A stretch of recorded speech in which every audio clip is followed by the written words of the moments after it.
ಇಂದಿರಾ ಗಾಂಧಿ ಆಸ್ಪತ್ರೆಯಲ್ಲಿ ನಿರ್ಲಕ್ಷ್ಯ. ಸ್ವಲ್ಪ ಯಾಮಾರಿದ್ರೂ ಮಕ್ಕಳ ಭವಿಷ್ಯಕ್ಕೆ ಬರುತ್ತೆ ಕುತ್ತು. ಸ್ಪೈನ್ ಟ್ಯೂಮರ್ನಿಂದಾಗಿ ಓಡಾಡಲು ಆಗದೆ 1 ವರ್ಷದಿಂದ ಹಾಸಿಗೆ ಹಿಡಿದಿದ್ದ ಬಾಲಕ.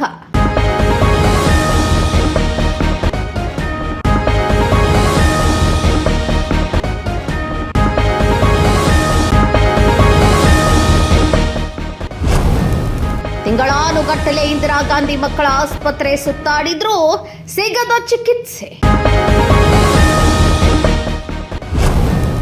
ಬೇಕಾಬಿಟ್ಟಿ ಸ್ಕ್ಯಾನಿಂಗ್ ಮಾಡಿಸಿ ಸಮಸ್ಯೆ ಗೊತ್ತಾಗ್ತಿಲ್ಲ ಅಂತ ಮನೆಗೆ ವಾಪಸ್ ಕಳುಹಿಸಿದ ವೈದ್ಯರು. ಇಂದಿರಾ ಗಾಂಧಿ ಮಕ್ಕಳ ಆಸ್ಪತ್ರೆಯ ವಿರುದ್ಧ ಬಾಲಕನ ಪೋಷಕರ ಆಕ್ರೋಶ.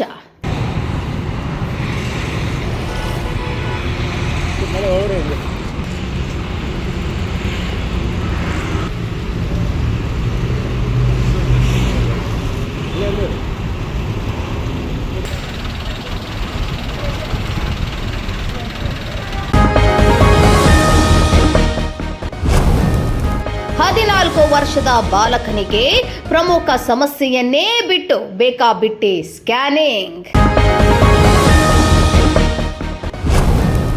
ಬ್ರೈನ್, ಐ, MRI ಅಂತೆಲ್ಲ ಸ್ಕ್ಯಾನ್ ಮಾಡಿ 15 ದಿನಗಳ ಕಾಲ ಓಡಾಡಿಸಿ ಚಿಕಿತ್ಸೆ ಇಲ್ಲ ಅಂತ ಮನೆಗೆ ವಾಪಸ್. ಬಾಲಕನಿಗೆ ವಾಸಿಯಾಗಲ್ಲ ಅಂತ ವಾಪಸ್ ಕಳುಹಿಸಿದ್ದ ಇಂದಿರಾ ಗಾಂಧಿ ಮಕ್ಕಳ ಆಸ್ಪತ್ರೆ ವೈದ್ಯರು.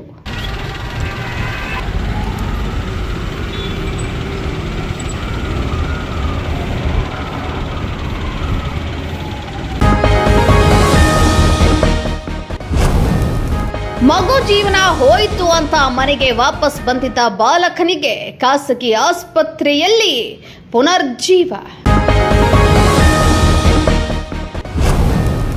1 ವರ್ಷದಿಂದ ಹಾಸಿಗೆ ಹಿಡಿದಿದ್ದವನಿಗೆ ಸಿಲಿಕಾನ್ ಸಿಟಿ ವೈದ್ಯ ಸುಪ್ರೀತ್ ಅವರಿಂದ ಚಿಕಿತ್ಸೆ. ಯಶಸ್ವಿ ಶಸ್ತ್ರಚಿಕಿತ್ಸೆ ಮೂಲಕ ಬಾಲಕನ ಆರೋಗ್ಯ ಸರಿಪಡಿಸಿದ ವೈದ್ಯರು.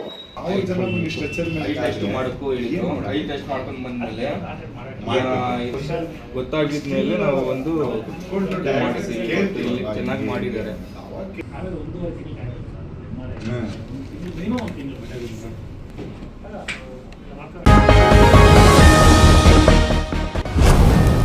ಬೆನ್ನುಮೂಳೆಯಲ್ಲಿ ಸ್ಪೈನ್ ಟ್ಯೂಮರ್ ಸಮಸ್ಯೆಗೆ ಯಶಸ್ವಿ ಸರ್ಜರಿ ಮಾಡಿದ ಹೊಸಕೋಟೆ ಸಿಲಿಕಾನ್ ಸಿಟಿ ಆಸ್ಪತ್ರೆ ವೈದ್ಯ ಸುಪ್ರೀತ್.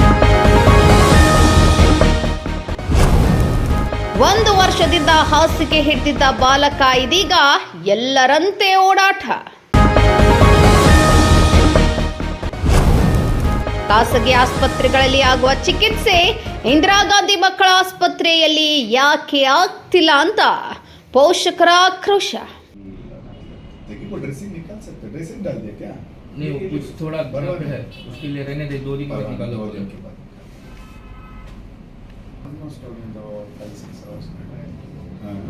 ಸರ್ ನಿಮ್ಮ ಹತ್ರ ಮಾತಾಡಿದ ಮೇಲೆ 2 ವೀಕ್ಸ್ ಅಲ್ಲಿ ಒಂದು 2 ಡಾಕ್ಟರ್ಸ್ 3 ಡಾಕ್ಟರ್ಸ್ ಹತ್ರ ಸರ್ ರಿಕವರಿಗೆ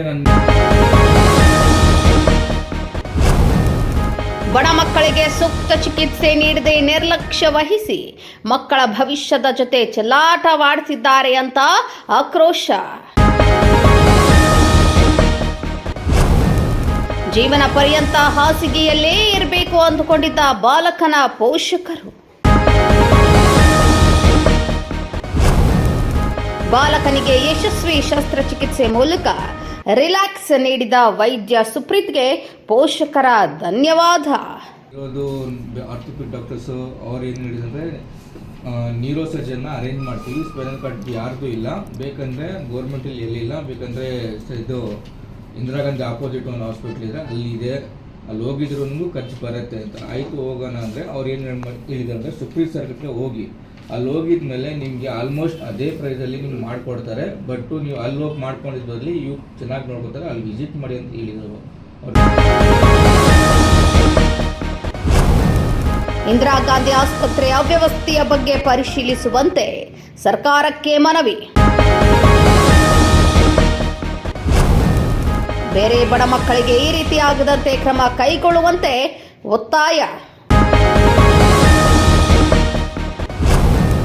ಬೆಂಗಳೂರು ಗ್ರಾಮಾಂತರ ಜಿಲ್ಲೆಯ ಹೊಸಕೋಟೆ ನಗರದ ಸಿಲಿಕಾನ್ ಸಿಟಿ ಆಸ್ಪತ್ರೆ. ಮೇನ್ ಪ್ರಾಬ್ಲಮ್ ಆಗಿರ್ತಕ್ಕಂಥದ್ದು ಇವ್ಗೆ ಆಲ್ಮೋಸ್ಟ್ 1 ಇಯರ್ ಇಂದ ಸಫರ್ ಆಗ್ತಾ ಇದ್ದ. 1 ಇಯರ್ ಇಂದ ಇನಿಷಿಯಲಿ ಏನಾಗಿದೆ ಅಂದರೆ ಅವ್ನಿಗೆ ಸಣ್ಣದಾಗಿ ಕಾಲಲ್ಲಿ ತಾಕತ್ ಕಮ್ಮಿ ಆಗಿದೆ. ಸೊ ಮನೇಲಿ ಯೂಶಲಿ ರೆಕಗ್ನೈಸ್ ಆಗಿರೋದಿಲ್ಲ. ಸಣ್ಣದಾಗಿ ತಾಕತ್ ಕಮ್ಮಿ ಆದಾಗ ಮೋಸ್ಟ್ಲಿ ತಿನ್ನೋದು ಉಣ್ಣೋದ್ರಿಂದ ವೀಕ್ನೆಸ್ ಇರಬೇಕು ಅಂತ. ಮಂತ್ಲಿ ಏನಾಗಿದೆ, ಒಂದು ಕಾಲು ಕಂಪ್ಲೀಟ್ ಸ್ವಾಧೀನ ಕಳ್ಕೊಂಡಿದೆ. ಅವಾಗ ಏನು ಮಾಡಿದ್ದಾರೆ, ಸೊ ಲೋಕಲ್ ಹಾಸ್ಪಿಟಲ್ಸಲ್ಲಿ ತೋರಿಸಿದ್ದಾರೆ. ಸೊ ಲೋಕಲ್ ಹಾಸ್ಪಿಟಲ್ಸಲ್ಲಿ ಬ್ಲಡ್ ಚೆಕ್ ಮಾಡಿಕೊಂಡು ಇಂಜೆಕ್ಷನ್ಸ್ ಎಲ್ಲ ಕೊಟ್ಟಿದ್ದಾರೆ. ಬಟ್ ಗ್ರ್ಯಾಜುಯಲ್ ಆಗಿ ಒಂದು ತಾಕತ್ತು ಇನ್ನೂ ಕಮ್ಮಿ ಆಗ್ತಾ ಹೋಗಿದೆ. ಸೊ ಯಾವಾಗ 2 ಕಾಲು ಸ್ವಾಧೀನ ಕಮ್ಮಿ ಆಗಕ್ಕೆ ಶುರುವಾಯಿತು, ಒಂದು ಕಂಟ್ರೋಲ್ ಹೋಯಿತು, ಮೋಷನ್ ಕಂಟ್ರೋಲ್ ಹೋಯಿತು ಅಂದಾಗ ಇದು ಪ್ಯಾರಾಲಿಸಿಸ್ ಅಂತ ತಿಳ್ಕೊಂಡು ಅವರು ಸೊ ನಾಟಿ ಮದ್ದುಗಳಿಗೆ ಹೋಗಿದ್ದಾರೆ. ಸೊ ನಮ್ಮ ಜನರಲ್ಲಿ ಇದೊಂದು ತಪ್ಪು ಕಲ್ಪನೆ. ನಾಟಿ ಮದ್ದಲ್ಲಾಗಿ ಆಲ್ಮೋಸ್ಟ್ 6 ತಿಂಗಳು 7 ತಿಂಗಳ ನಂತರ ಯಾವಾಗ ಅವ್ನು ಕಂಪ್ಲೀಟ್ ಬೆಡ್ ರಿಡನ್ ಆದ, ಎಲ್ಲೂ ಉಪಯೋಗ ಆಗಲಿಲ್ಲ ಅಂದಾಗ ಸೊ ಯಾವುದೋ ರೆಫರೆನ್ಸ್ ಮೇಲೆ ನನ್ನ ಹತ್ರ ಬಂದರು. ಸೊ ನಾನು ಅವ್ರು ಆಲ್ಮೋಸ್ಟ್ ಮೇಲೆ ಎತ್ಕೊಂಬಂದರು 8 ತಿಂಗಳು. ಸರ್ ಈ ಥರ 8 ತಿಂಗಳಿಂದ ಕೂತಿದ್ದಾನೆ, ಮೋಷನ್ ಯೂರಿನ್ ಏನು ಕಂಟ್ರೋಲ್ ಇಲ್ಲ, ಲಾಸ್ಟ್ ಒಂದು ಟ್ರೈ ನಿಮ್ಮ ಹತ್ರ ಯಾರೋ ಹೇಳಿದರು ಅಂತ ಬಂದೆ. ಸೊ ನಾನು ಎಲ್ಲ ನೋಡಿದೆ, ಬ್ರೈನ್ ಮಾಡಿದರು, ಮತ್ತು ರಕ್ತ ಪರೀಕ್ಷೆಗಳೆಲ್ಲ ಆಗಿತ್ತು. ಇವನ್ ನನಗೂ ಏನು ಹೋಪ್ಸ್ ಇರಲಿಲ್ಲ. ನಂತರ ಕೇಳಿದೆ, MRI ಸ್ಪೈನ್ ಏನಾದರೂ ಮಾಡಿದ್ದಾರೆ. ಯೂಶಲಿ ನಾವು ಡಯಾಗ್ನೋಸಿಸ್ ಮಾಡ್ತಾ ಬರ್ತೀವಿ, ರೂಲ್ ಔಟ್ ಮಾಡ್ತಾ ಬರಬೇಕು. ಸೊ ಸ್ಪೈನ್ ಆಗಿಲ್ಲ ಅಂದರು. ಸೊ ಸ್ಪೈನ್ದೊಂದು MRI ಮಾಡ್ಕೊಂಬನ್ನಿ, ನಂತರ ನಾನು ಅವ್ನಿಗೆ ಆಗುತ್ತಾ ಆಗದೇ ಇಲ್ವಾ ಅನ್ನೋದು ಒಂದು ಕ್ಲಾರಿಟಿ ಕೊಡ್ತೀನಿ ಅಂತ ಹೇಳಿದೆ. ಸೊ ಅವ್ರು ಸ್ಪೈನ್ MRI ಮಾಡ್ಕೊಂಬಂದಾಗ ಆಲ್ಮೋಸ್ಟ್ 10 ಲೆವೆಲಲ್ಲಿ ಅದು ಡ್ಯೂರಲ್ ಎಕ್ಟೇಸಿಯಾ ಅಂತ ಕರಿತೀವಿ, ಸ್ಪೈನಲ್ ಕಾರ್ಡ್ ಟ್ಯೂಮರ್. ಅದೇನು ಕ್ಯಾನ್ಸರ್ ಅಲ್ಲ, it's A benign tumour. Almost 1 ಕೋಟಿಲಿ ಒಬ್ಬರಿಗೆ ಇರ್ತದೆ. ಅದೊಂದು ಸಣ್ಣ ಜೆನೆಟಿಕಲ್ ಡಿಸಾರ್ಡರ್. ಸೊ ಅದು ಆಲ್ಮೋಸ್ಟ್ 12 ಲೆವೆಲಲ್ಲಿ ಇತ್ತು, ಅಂದರೆ D10 ಅಂತೀವಿ, ಆ ಜಾಗದಿಂದ L5ವರೆಗೂ ಇತ್ತು. ಸೊ ಅದು ನೋಡಿದ ನಂತರ ನಾನು ಅವ್ರಿಗೆ ಹೇಳಿದೆ, ಸ್ವಲ್ಪ ಬೆರಳುಗಳು ಅಲ್ಲಾಡಿಸ್ತಾ ಇರೋದ್ರಿಂದ, ಚೂರು ಮೂಮೆಂಟ್ ಇರೋದ್ರಿಂದ ಬರೋ ಸಾಧ್ಯತೆ ಇರ್ತದೆ, ವಿಲ್ ಆಪ್ರೇಟ್ ಅಂತ. ಸೊ ಅವ್ರಿಗೂ ಫೈನಾನ್ಷಿಯಲ್ಲೂ ತುಂಬ ಕಷ್ಟ ಇತ್ತು. ಬಟ್ ಎಲ್ಲ ಪಾಪ ಅಡ್ಜಸ್ಟ್ ಮಾಡಿಕೊಂಡು ನನ್ನ ಕೈಲಿ ಎಷ್ಟಾಗುತ್ತೆ ನೋಡಿಕೊಂಡೆ ಬಂದರು. ಸೊ ನಂತರ ಆಪ್ರೇಟೆಡ್. ಅದು ಆಪ್ರೇಟ್ ಆಗಿ ಒಂದು 3-4 ದಿನ ಆದಮೇಲೆ ಅವನಿಗೆ ಯೂರಿನ್ ಕಂಟ್ರೋಲು, ಮೋಷನ್ ಎಲ್ಲ ಬಂತು. ಆ್ಯಂಡ್ ನೆಕ್ಸ್ಟ್ ನಡೀತಾ ಇದ್ದಾನೆ. ಈಗ ಕಂಪ್ಲೀಟ್ ನಾರ್ಮಲ್ ಆಗಿ ವಾಕ್ ಮಾಡ್ತಾ ಇದ್ದಾನೆ. ಅಂದ್ರೆ ಸರ್, ಈಗ ದೊಡ್ಡ ಆಸ್ಪತ್ರೆ ಸರ್ಕಾರ ಕೋಟಿ ರೂಪಾಯಿ ಇನ್ವೆಸ್ಟ್ ಮಾಡುತ್ತೆ, ಸರ್ಜನ್ಸ್ ಇರ್ತಾರೆ, ಅಲ್ಲಿ ಪ್ರಾಬ್ಲಮ್ ಕಂಡಿಲ್ಲ ಸರ್. ಈಗ ಟು ಆ್ಯಂಡ್ ಫಾರ್ ಅಲ್ಲಿ ಮಾತಾಡಬೇಕು ಅಂದರೆ ನೋಡಿ, ಆಸ್ಪತ್ರೆಗಳಲ್ಲಿ ಡಾಕ್ಟರ್ ಸಮಸ್ಯೆ ಅನ್ನೋದಕ್ಕಿಂತ doctor and patient ratio problem ಆಗ್ತದೆ. ಈಗ ನಾವು ಇಂದಿರಾ ಗಾಂಧಿಗೆ ಹೋಗ್ಬೋದು, ನಿಮಾನ್ಸ್ಗೆ ಹೋಗ್ಬೋದು, ತುಂಬ ಜನ ಹೇಳ್ತಾರೆ ಸರ್ ಡಾಕ್ಟ್ರು ನೋಡೋದಿಲ್ಲ, ಹಂಗೆ ಇಲ್ಲಿ ಏನಾಗಿದೆ ಅಂದರೆ, ನಾವು ಒಂದು ಡಾಕ್ಟ್ರಿಗೆ 10 ಇಲ್ಲ 20 ಪೇಷಂಟ್ ನೋಡೋ ಕೆಪಾಸಿಟಿಗೆ ಒಂದು 500 ಜನ ಕ್ಯೂ ಅಲ್ಲಿ ನಿಂತಾಗ ಆ ನೋಡೋವಂಥ ಕೆಪಾಸಿಟಿ ಕಮ್ಮಿ ಆಗ್ತಾ ಬರ್ತದೆ. ಈ ಥರ ಮಿಸ್ಡಯಾಗ್ನೋಸಿಸ್ ಜಾಸ್ತಿ ಆಗ್ತದೆ. ನೋಡಿ, ಅವನದು ಈಗ ನಮಗೆ ಅಲ್ಲಿ ನಾವು ಲಕ್ಷಾಂತರ ಜನರು ನೋಡ್ಬೋದು ತಿಂಗಳಿಗೆ, ದಿನಕ್ಕೆ 1000 OPD ಮಾಡ್ಬೋದು. ಬಟ್ ಅವನ ಮನೇಲಿ ಅವ್ನ ಹುಡುಗ ಒಬ್ಬನೇ, ಅವನ ಜೀವನ ಆಯಿತು ಅಂದರೆ ಇಡೀ ಮನೆಯವ್ರಿಗೆ ಒಂದಾಗ್ತದೆ. ಸೊ ಇಲ್ಲಿ ಮೇಯ್ನಾಗಿ ಏನು ಅಂದರೆ, ನಂಬರ್ ಆಫ್ ಡಾಕ್ಟರ್ಸ್ ರಿಕ್ರೂಟ್ ಜಾಸ್ತಿ ಆಗಬೇಕು, ಕ್ವಾಲಿಟಿ ಕೇರ್ ಸಿಗಬೇಕು. ಸರ್ಕಾರ ಅದ್ರ ಕಡೆ ಒತ್ತು ಕೊಡಬೇಕಾಗ್ತದೆ. ಬರ್ಡನ್ ಕಮ್ಮಿ ಆಗಬೇಕು. ಸೊ ಸೆಟಲೈಟ್, ನಾನು ಅವಾಗಲೂ ಸುಮಾರು ಸಲ ಹೇಳ್ತೀನಿ, ಆಕ್ಸಿಡೆಂಟ್ಸ್ ಆದಾಗ ಇದಾದ ಸೆಟಲೈಟ್ ಸ್ಟೇಷನ್ಸ್ ಪ್ರತಿ ಡಿಸ್ಟ್ರಿಕ್ಟ್ ಹಾಸ್ಪಿಟ್ಲಲ್ಲಿ ಅವ್ರದ್ದು ಫೆಸಿಲಿಟಿ ಇಲ್ಲಿಗೆ ಎಕ್ಸ್ಟೆಂಡ್ ಆಗಬೇಕು.